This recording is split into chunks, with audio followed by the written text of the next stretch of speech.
Well, welcome all. With winter rolling on and with experiencing some rather cold and miserable days on and off, there's not a lot of video that I can actually do at the moment. Just think about things that I can do. So I thought I'd cover two things at once with this video. The first is other cameras that I use in conjunction with the P4K. The P4K is a great little camera, or great big camera with my rig set up.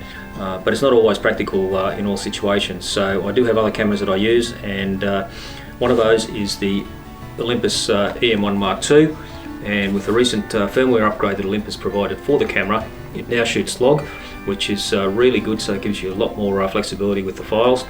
I wish the firmware upgrade would also have included DCI 4K 60 or 50 frames per second rather than just 24, but I think that is what it is.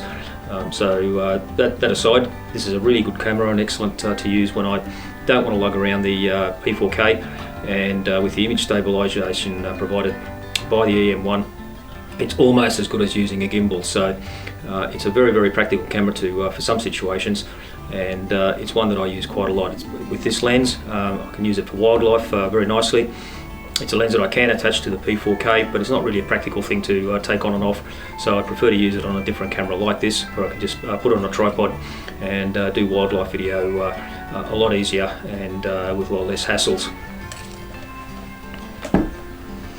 The other camera I have is an Olympus TG5. It's quite a little nifty camera. It shoots 4K as well, unfortunately not log. But it's an action camera more or less that you can take anywhere underwater and whatnot, except in this configuration I wouldn't. And with the microphone and the field monitor attached to the gimbal, you can carry this thing around for hours on end without getting into any real weight issues and that. And in some of my bush trips, this is what I want to use when I go up and down tracks and things like that to video vehicles and whatnot.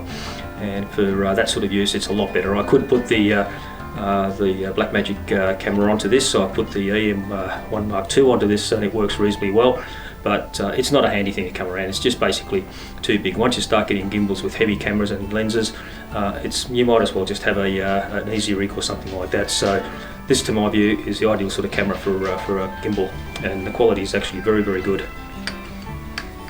Now, the other thing I wanted to talk about was Greenscreen technique.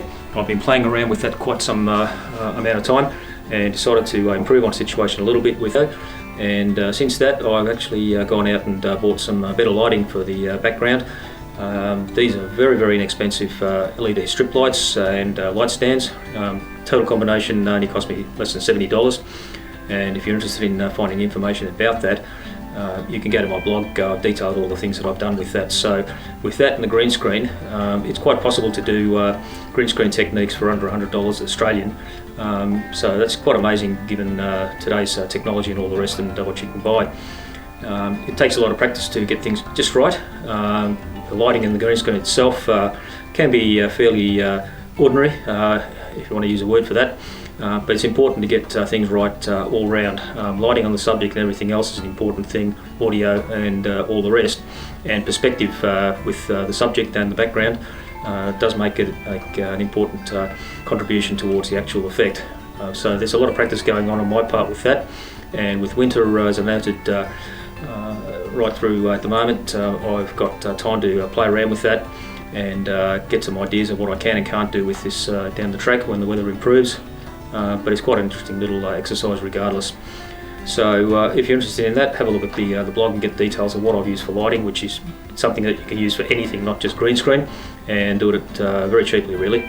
So that's about it for this video, and I hope to see you again soon. Cheers.